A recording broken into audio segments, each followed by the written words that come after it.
Hi again, welcome to another tutorial for Sure.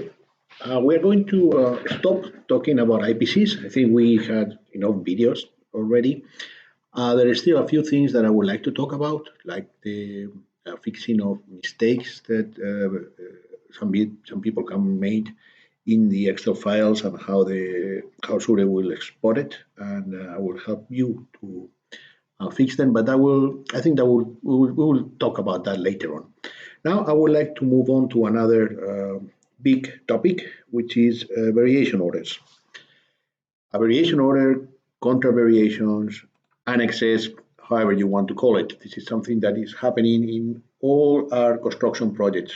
There are a huge amount of variations everywhere, just in the nature of our project, right? And depending on what kind of contract and what kind of client you have, you might end up with hundreds of variations in a project.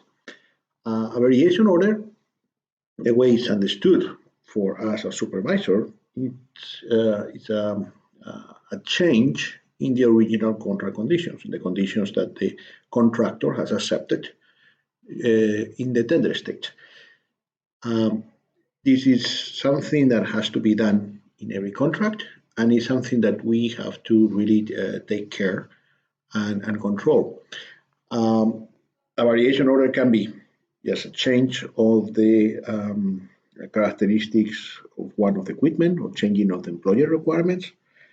It can be added or decreased quantities to existing units, or it can be complete new units to be added to the contract that were not foreseen at the time the project was done or the design was made.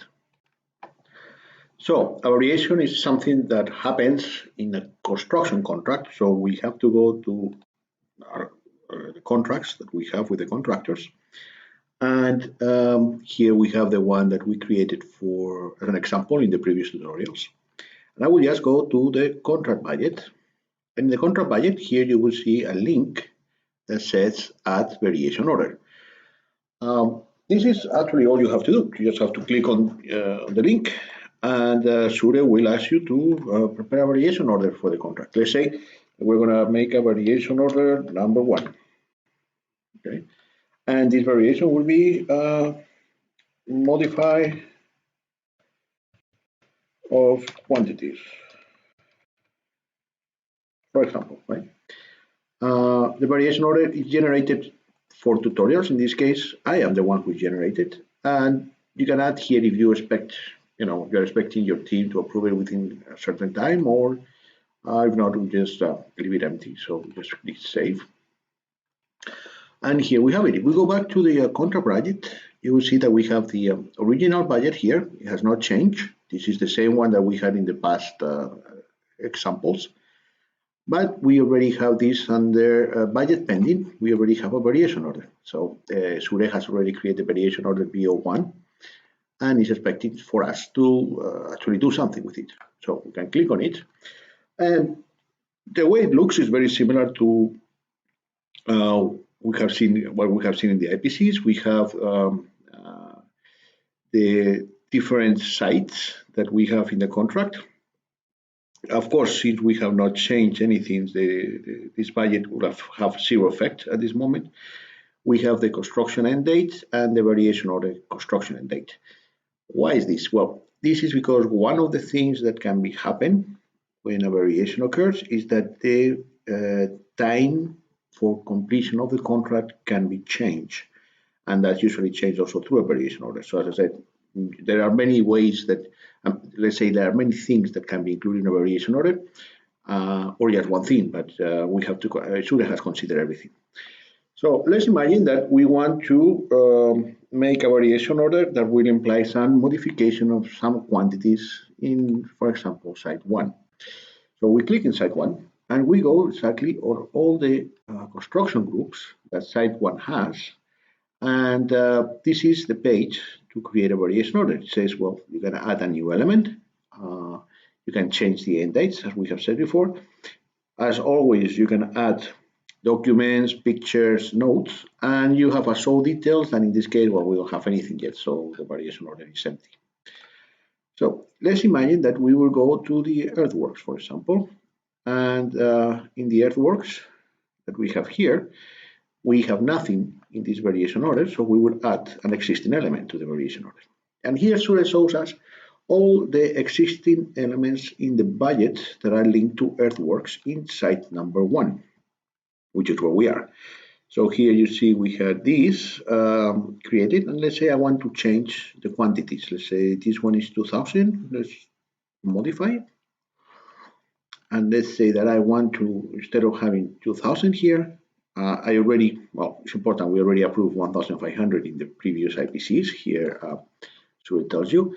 So I'm going to add, let's say, another 1000, for example, right? I will click save. And here we have these earthworks that says that in this variation order number 1, there is a budget for earthworks that has been increased by 516,000. If we click directly in earthworks, of course, the estimated budget is still 0 because we have not approved anything. But the drilling, this material, this item in the budget is already included with 1,000 quantities, 1,000 meters in the variation order budget, which is not approved. We go to the element as such, we see that this element we have already disbursed 75% of the approved budget, which is basically these lines, these columns here.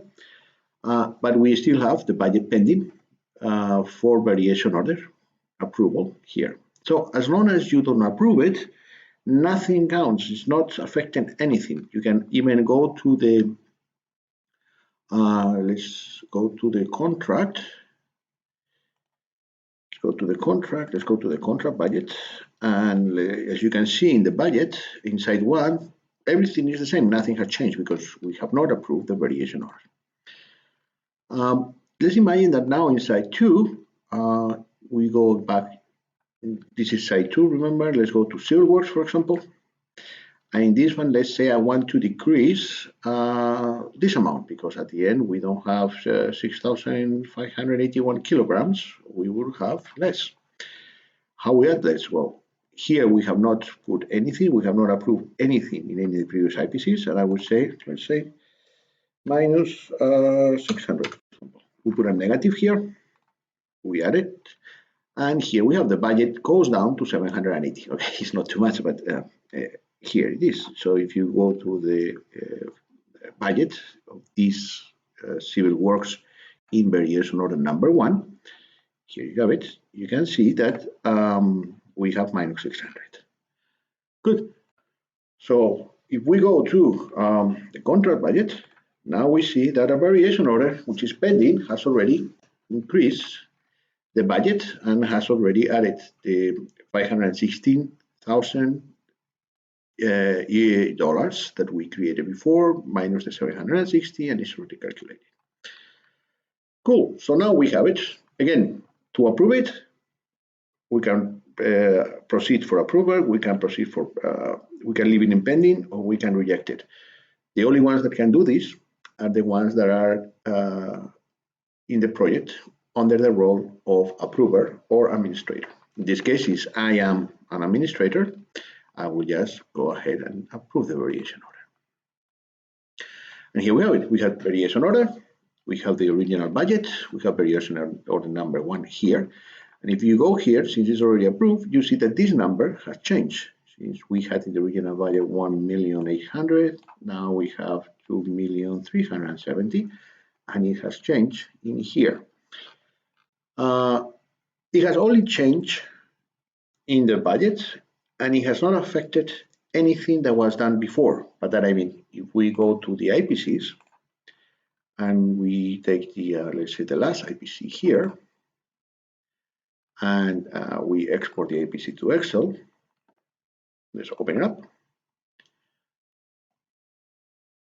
And here you see that the budget in site number 1, which is where we did it, is still the same. It has not changed because this IPC was dated in December 2019. Now our variation order was approved Official date of approval in May 5th, 2020.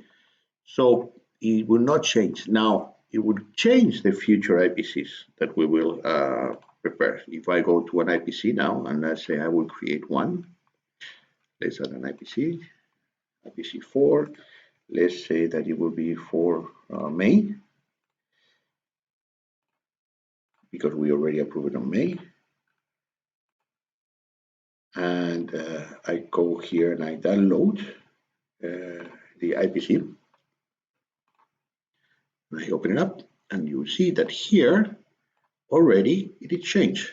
So what we actually have done, we approve an IPC, a variation order, and that variation order has been included in the contract budget. This variation order was done only using the existing elements that we have, and we change the quantities. And I think this is enough for today. In the next video, I will show you how to create and add new items and new construction groups to the budget using the variation orders. That is all. Thank you for your attention. I hope you will join us in the next videos. Thank you. Bye.